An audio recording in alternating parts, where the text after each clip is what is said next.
Hello everyone. JEE advance 2025 जो कि IIT Kanpur ने कंडक्ट करवाया था, उसके केमिस्ट्री के पेपर के जो मेमोरी बेस्ड सॉल्यूशंस हैं वो लेके मैं जितेश मोगरा जेएमआर सर आपके सामने यहाँ पे प्रस्तुत हूं रेजोनेंस कोटा के केमिस्ट्री डिपार्टमेंट की तरफ से। चलिए देखते हैं क्या क्या क्वेश्चंस हम लोगों को बच्चों ने बताए, क्या क्या उनके पॉसिबल आंसर्स हो सकते हैं, उनका डिस्कशन करते हैं।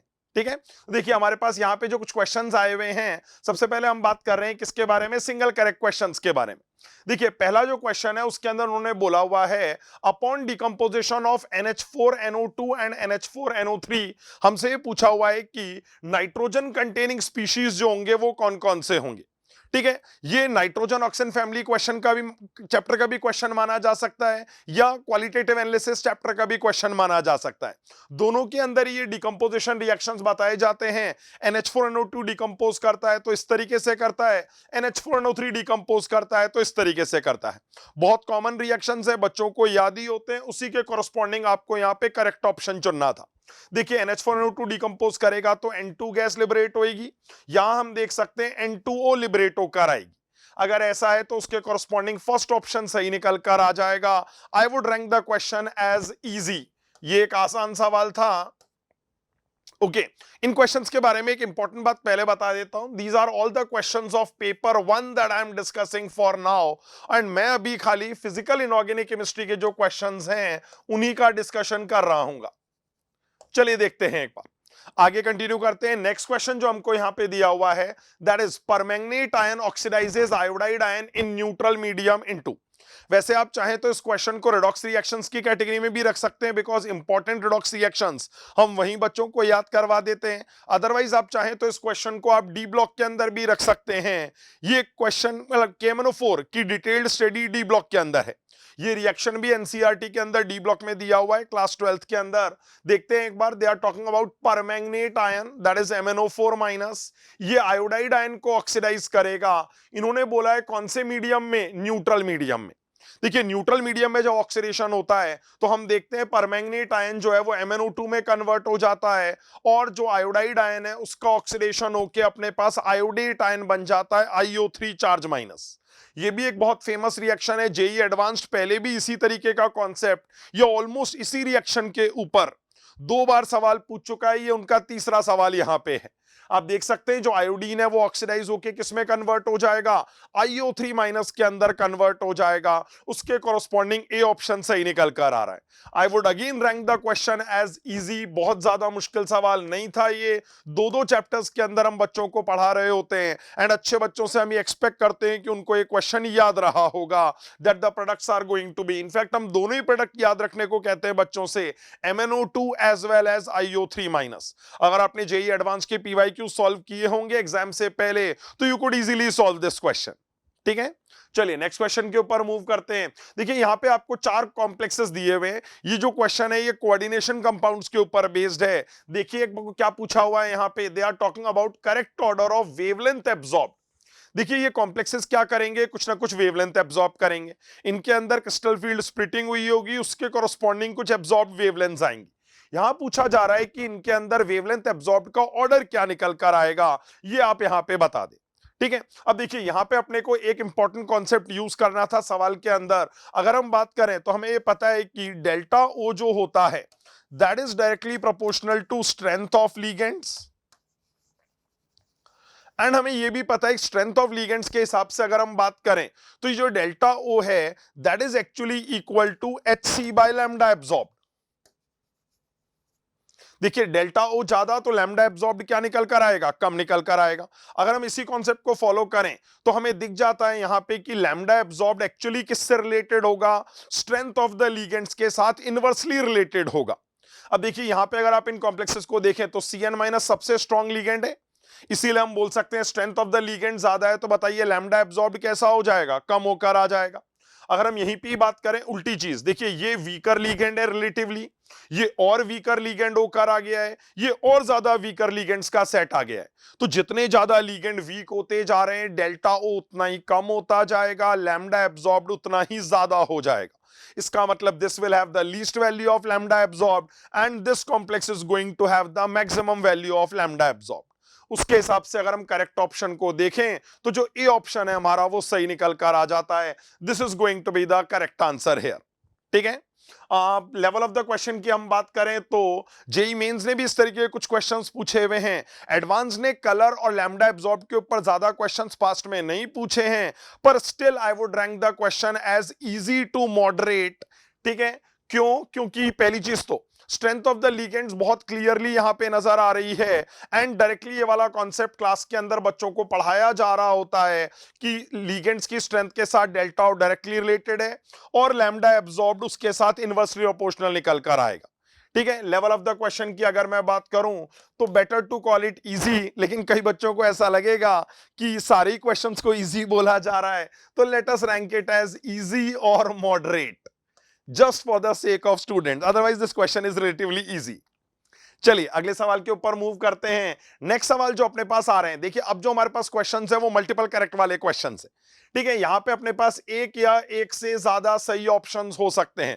काफी डरावने सवाल माने जाते हैं, लेकिन इस बार जेईई एडवांस ने रिलेटिवली थोड़े से आसान सवाल पूछे इस कैटेगरी के अंदर। चलिए देखते हैं एक बार। यहां आपसे पूछा गया है सेलेक्ट इनकरेक्ट ऑप्शंस, गलत ऑप्शन को सेलेक्ट करना है। इंपॉर्टेंट बात ध्यान रखनी है। देखिए यहां पे मॉलिक्यूलर ऑर्बिटल थ्योरी के ऊपर बेस्ड हमारे पास 4 ऑप्शंस हैं। चलिए देखते हैं इन ऑप्शंस के अंदर उन्होंने क्या क्या बात बोली हुई है। सबसे पहले ये बोल रहे हैं बॉन्ड ऑर्डर ऑफ नियॉन जो होता है Ne2 दैट इज 0। ठीक है। आप में से कई लोगों को पता होगा Ne2 एग्जिस्ट ही नहीं करता, नियॉन को किसी और के साथ कंबाइन होने की जरूरत ही नहीं है क्योंकि वो ऑलरेडी स्टेबल है। इसीलिए हम देखते हैं Ne2 एग्जिस्ट नहीं करता, उसका बॉन्ड ऑर्डर 0 होना चाहिए। अगर हम एंटी बॉन्डिंग के इलेक्ट्रॉन को बॉन्डिंग के इलेक्ट्रॉन में से माइनस करके बाय 2 कर दे तो बॉन्ड ऑर्डर तब भी कितना निकल कर आ जाएगा? 0 के बराबर ही आ जाएगा। मतलब ये स्टेटमेंट सही है, मतलब ये हमारा आंसर नहीं होना चाहिए। Moving to the next statement, देखिए Li2 और B2 को कंपेयर करने के लिए बोला गया है। थोड़ा सा दिमाग लगाने वाली बात यहां पे ये रहती है। देखिए अगर हम यहां पे बॉन्ड ऑर्डर के थ्रू कंपेयर करेंगे तो थोड़ा सा मुश्किल सिचुएशन आ जाएगी, बिकॉज दोनों का ही बॉन्ड ऑर्डर 1-1 के बराबर निकल कर आता है। तो अब हम कंफ्यूज हो जाएंगे कि हमें कैसे आंसर करना है इस क्वेश्चन को। ठीक है। देखिए we can not be very certain about the options given. ठीक है। बिकॉज हमको जैसा बच्चों ने बताया है उसके ऊपर बेस्ड हमने मेमोरी बेस्ड क्वेश्चंस यहां पे फ्रेम किए हुए हैं। ठीक है। If the option was this then हम ये वाली बात बोल सकते हैं कि दोनों स्पीशीज का बॉन्ड ऑर्डर सेम है। अब अगर बॉन्ड ऑर्डर सेम निकल कर आ रहा है तो हमारे लिए थोड़ी सी दिक्कत वाली सिचुएशन हो जाएगी। तब हम ये वाला कॉन्सेप्ट अप्लाई कर रहे होते हैं इन जनरल कि बड़ा एटम बड़ा बॉन्ड बनाता है, छोटा एटम छोटा बॉन्ड बनाता है। अब यहां पे अगर आप देखिए लिथियम एटम बड़ा है। अगर लिथियम एटम बड़ा है, पीरियोडिक टेबल में लेफ्ट से राइट मूव करते हैं, साइज कम होती जाती है। लिथियम एटम बड़ा है तो उसका बॉन्ड भी बड़ा होना चाहिए। अगर उसका बॉन्ड बड़ा होना चाहिए तो ये टाइपिंग मिस्टेक यहां पे हो गई है। This should be the correct order. Lithium का बॉन्ड बड़ा होना चाहिए क्योंकि वो बड़ा एटम है। उस हिसाब से अगर हम देखें तो देखिए यहां पे जो इन्होंने ऑप्शन दिया हुआ है ये अपने पास कैसा ऑप्शन हो गया? सही ऑप्शन हो गया। सही ऑप्शन हो गया मतलब ये भी हमारा आंसर नहीं है। यहां पे टाइपिंग मिस्टेक थी, मैंने थोड़ी सी करेक्ट कर दी है यहां पे। चलिए नेक्स्ट वाले ऑप्शन को देखते हैं। बॉन्ड ऑर्डर O2 और O2 चार्ज प्लस का कंपेयर करने के लिए बोला गया है। ठीक है। देखिए O2 का जो बॉन्ड ऑर्डर है कई लोगों को याद ही होगा 2 के बराबर होता है।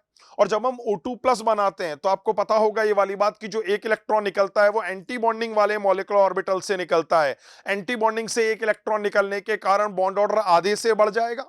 और अगर देखिए यहां पे 2 का बॉन्ड ऑर्डर था तो आधे से बढ़ के कितना हो जाएगा? 2.5 के बराबर निकल कर आ जाएगा, 2.5 के बराबर वैल्यू आ जाएगी। अब अगर हम यही ऑर्डर यहां पे चेक करें तो देखिए ये जो बॉन्ड ऑर्डर हमको यहां पे दिया हुआ है दैट इज गिवन एज, एक बार ध्यान देते हैं। देखिए O2 प्लस का जो बॉन्ड ऑर्डर है वो अपने पास यहां पे ज्यादा दिया हुआ है, होता भी ज्यादा ही है। अगेन यहां पे थोड़ी सी टाइपिंग मिस्टेक इन्वॉल्व होकर आ गई है। The order as per told by the students was this. अगर ऐसी सिचुएशन है तो हम यहां पे देख सकते हैं कि ये जो ऑप्शन है ये गलत ऑप्शन है, तो ये हमारा आंसर हो जाना चाहिए। ठीक है। देखिए अपने पास जो ऑर्डर निकल कर आ रहा है that is O2 plus should be ज्यादा। एक्चुअली भी यही बोला गया था, उन्होंने O2 प्लस को कम बोला हुआ था, इसीलिए ये वाला ऑप्शन गलत होकर आ जाएगा। चलिए नेक्स्ट वाला सवाल देखते हैं एक बार ऑप्शन में क्या बोला हुआ है। इसमें इन्होंने बोला है HOMO that is highest occupied molecular orbital. ये पूछ रहे हैं F2 के केस में क्या वो ऑर्बिटल सिग्मा 2p होगा क्या? तो देखिए F2 की अगर हम इलेक्ट्रॉनिक कॉन्फ़िगरेशन देखें तो हम देखते हैं उसके सारे भरे हुए ऑर्बिटल्स में जो हाईएस्ट एनर्जी का भरा हुआ ऑर्बिटल होता है वो ये वाला ऑर्बिटल होता है। तो ये ध्यान रखना, F2 के अंदर होमो कौन सा होगा, पाई 2px पाई 2py होएगा। उन्होंने क्या बोला हुआ था, यहां पे सिग्मा 2p बोला हुआ था, उन्होंने गलत बोला हुआ है, गलत बोला हुआ है, इसका मतलब हम बोलेंगे ये वाला ऑप्शन सही निकल, ये हमारा आंसर हो जाएगा। So finally if we look at the appropriate options then they are C and D। ठीक है, यहां पे थोड़ी सी टाइपिंग मिस्टेक हो गई है इस वाले ऑप्शन के अंदर भी एज वेल एज यहां पे सॉल्यूशन के अंदर भी। मैंने जो यहां पे लिखा हुआ है वो करेक्ट लिखा हुआ है, उसके corresponding you are going to have the answer as C and D। ठीक है, ये क्वेश्चन थोड़ा सा मतलब टाइम कंज्यूमिंग जरूर था, लेकिन काफी नीट एंड क्लीन क्वेश्चन है, कोई ज्यादा दिमाग लगाने की जरूरत नहीं है। मल्टीपल करेक्ट क्वेश्चन है, तो चलिए इस क्वेश्चन को मैं जो रैंकिंग दूंगा that is going to be moderate. Chemical bonding chapter है, class 11th inorganic chemistry, molecular orbital theory के ऊपर बेस्ड क्वेश्चन है, ज्यादा मुश्किल सवाल नहीं है। ठीक है, चलिए नेक्स्ट क्वेश्चन की बात करते हैं। यहां पे इन्होंने देखिए यहां पे पूछा हुआ है which of the following pairs of ions is diamagnetic, और यहां पे देखिए आपके सामने एफ ब्लॉक के उन्होंने कई सारे आयंस यहां पे मेंशन करके दिए हुए। देखिए सिलेबस के अंदर एफ ब्लॉक रिसेंटली इंक्लूड किया है जेई एडवांस ने, एंड उसी के उन्होंने आयंस यहां पे ले लिए और बच्चों से पूछा हुआ था कि किस किस का नेचर डायमैग्नेटिक आएगा। ठीक है, देखिए आपको एनसीईआरटी के अंदर भी and as well as coaching के अंदर भी ये पढ़ाया जाता है कि एफ ब्लॉक के अलग अलग एलिमेंट्स जब हैं वो जब आयंस बनाएंगे तो उनकी इलेक्ट्रॉनिक कॉन्फ़िगरेशन क्या होगी। देखिए यहाँ पे सारे आयंस की इलेक्ट्रॉनिक कॉन्फ़िगरेशन लिखी हुई है आपके सामने, एंड इलेक्ट्रॉनिक कॉन्फ़िगरेशन को अगर हम देखें तो उससे हमको अनपेड इलेक्ट्रॉन्स का इजीली आइडिया लग जाएगा। यहां देखिए इस इलेक्ट्रॉनिक कॉन्फ़िगरेशन से 0 अनपेड इलेक्ट्रॉन आ रहे हैं, मतलब नेचर डायमैग्नेटिक होना चाहिए। यहां पे भी आप देख लीजिए इस इलेक्ट्रॉनिक कॉन्फ़िगरेशन से 0 अनपेड इलेक्ट्रॉन आ रहे हैं, नेचर डायमैग्नेटिक होना चाहिए। तो हम देख सकते हैं डायमैग्नेटिक जो उन्होंने पूछा हुआ है तो केसेस के अंदर निकल कर आ रहा है एक तो। देन फर्दर अगर हम बात करें, देखिए ये वाली कॉन्फ़िगरेशन है, यहां पे आपको दिख रहा होगा इसके कारण एक अनपेड इलेक्ट्रॉन आ जाएगा। यहां आप देख लीजिए इसके कारण जो अपने पास कॉन्फ़िगरेशन आ रही है that is actually going to lead to 2 unpaired electrons here. देखिए यहां पे भी एक अनपेयर्ड है, यहां पे भी एक अनपेयर्ड इलेक्ट्रॉन आ रहा है। ठीक है, चलिए नेक्स्ट वाले के ऊपर मूव करते हैं। ओके, सीरियम के बारे में हमने बातचीत कर ली है यहां पे। Then they are talking about lutetium. Lutetium को देखें, यहां 0 अनपेयर्ड इलेक्ट्रॉन, यहां भी 0 अनपेयर्ड इलेक्ट्रॉन। आपको समझ में आ रहा होगा कि इन दोनों का पेयर भी डायमैग्नेटिक होएगा, और इन दोनों का जो पेयर होएगा वो भी कैसा आएगा, डायमैग्नेटिक ही निकल कर आएगा। If these two are the diamagnetic pairs, तो देखते हैं उसके कॉरस्पॉन्डिंग ए ऑप्शन में as well as C option में जो पेयर्स दिए हुए हैं वो डायमैग्नेटिक पेयर्स दिए हुए हैं, उसी के corresponding the correct answer should be A and C. अगर लेवल ऑफ द क्वेश्चन की बात करें तो मेरे हिसाब से क्वेश्चन का लेवल मॉडरेट रहेगा। क्यों? क्योंकि बहुत सारे आयंस इन्वॉल्व थे, इसीलिए कई बार बच्चों का टाइम थोड़ा कंज्यूम अप होकर आ जाता है। लेकिन अगेन बहुत ज्यादा टफ क्वेश्चन नहीं है, अगर आपने एनसीईआरटी अच्छे से पढ़ी हुई है तो उसके अंदर आपको एफ ब्लॉक के सारे आयंस की इलेक्ट्रॉनिक कॉन्फ़िगरेशन लिख के दी हुई है, उसी के कॉरस्पॉन्डिंग इस क्वेश्चन को कर सकते थे। Class 12th inorganic chemistry D and F block element chapter के ऊपर बेस्ड ये क्वेश्चन है, मल्टीपल करेक्ट क्वेश्चन था, let us rank the question as moderate. ठीक है, चलिए नेक्स्ट वाले क्वेश्चन के ऊपर मूव कर रहे हैं। देखिए यहां पे हमारे पास एक न्यूमेरिकल वैल्यू क्वेश्चन आया हुआ है, ये देखते हैं। ये क्वेश्चन रियल गैस के ऊपर बेस्ड था। देखिए इसमें क्या पूछा हुआ है, उन्होंने एक प्रेशर दिया हुआ है, टेम्परेचर दिया हुआ है, हमसे पूछ रहे हैं जब वैंडरवॉल इक्वेशन को क्यूबिक फॉर्म में लिख दिया जाए तो वीएम स्क्वायर का कोफिशिएंट और वीएम के कोफिशिएंट का रेशो क्या निकल कर आएगा, ऐसा पूछा हुआ है। ठीक है, अब देखिए ये रही वैंडरवॉल इक्वेशन हमारे पास में, अगर हम इसको रीअरेंज करके क्यूबिक फॉर्म में लिख दें तो जो क्यूबिक फॉर्म निकल कर आ रही होती है वो इस तरीके की क्यूबिक फॉर्म आ जाती है। This is the cubic form that we are talking about. ठीक है, अब देखिए ये जो क्यूबिक फॉर्म है इसमें हमसे पूछा क्या गया है, हमसे पूछ रहे हैं वीएम स्क्वायर का जो कोफिशिएंट है। देखिए this is the coefficient of VM square with a negative sign. Then हमसे बोला है वीएम का कोफिशिएंट, ये क्या है, ए। आपको क्वेश्चन में ए और बी की वैल्यूज गिवन है, हम यहां पे क्या कर सकते हैं, वही कोफिशिएंट्स का रेशो ले सकते हैं। ठीक है, कोफिशिएंट्स का जब रेशो लेते हैं तो हम सॉल्व करके देखते हैं, this comes out to be the correct answer. If the data given by question students was correct then उसके कॉरस्पॉन्डिंग सॉल्व होने पे ये आंसर निकल कर आ रहा होता है, that comes out to be -3410। This is going to be the correct answer. अब देख रहे हैं इसके अंदर उन्होंने ज्यादा कॉन्सेप्ट नहीं इन्वॉल्व करे, सिर्फ थोड़े बहुत कैलकुलेशंस आपसे करवाए हैं एंड उसके ऊपर बेस्ड ये क्वेश्चन सॉल्व होकर आ जाता है।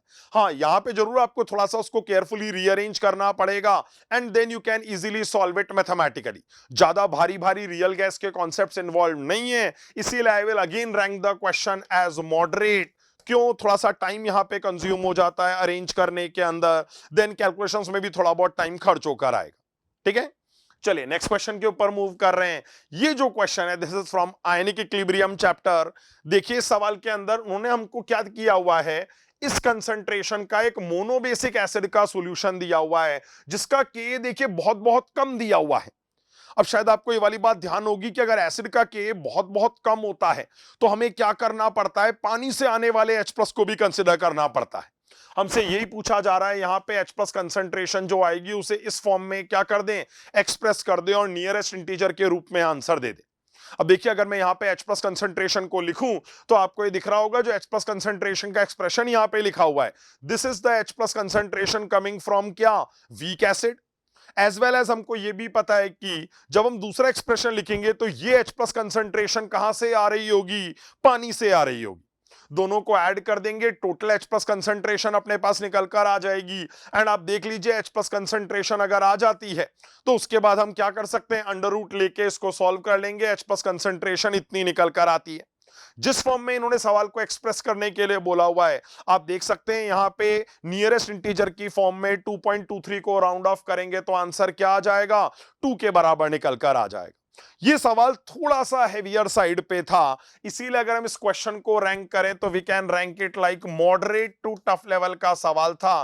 बिकॉज बच्चे बहुत ज्यादा, पहली चीज तो बच्चों को आयनिक इक्विलिब्रियम चैप्टर से काफी डर लग रहा होता है, एंड दूसरी बात मैं करूं तो ये एक बहुत कॉमन वैरायटी का क्वेश्चन नहीं है। हाँ लेकिन कई मतलब इनफैक्ट ऑलमोस्ट सारे इंस्टीट्यूट्स के स्टडी मटेरियल के अंदर ये वाला कॉन्सेप्ट बताया जाता है एंड बच्चों को इस टाइप का कॉन्सेप्ट बोला भी जाता है कि नॉर्मली हम लोग पानी के H प्लस कंसिडर नहीं करते, लेकिन जब एसिड से आने वाले H प्लस बहुत कम हो तो फिर हमको पानी के H प्लस को भी कंसिडर करना पड़ेगा and then you can have the correct answer this वे।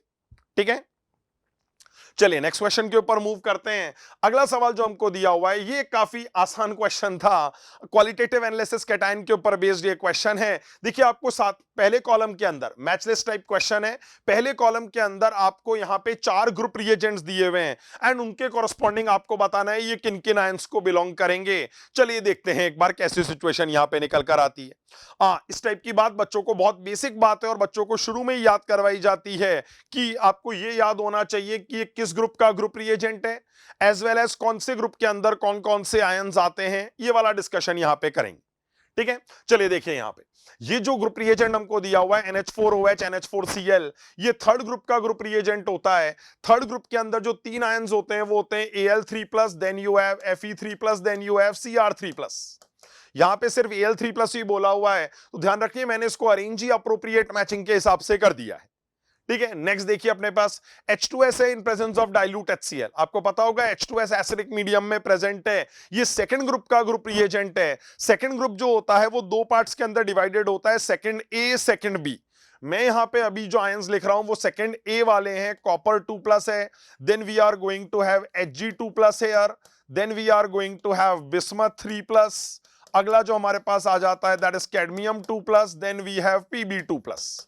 ये कौन से आयंस हैं, सेकंड ए कैटेगरी के आयंस हैं। मोस्टली इन्हीं के बारे में बातचीत होकर आती है।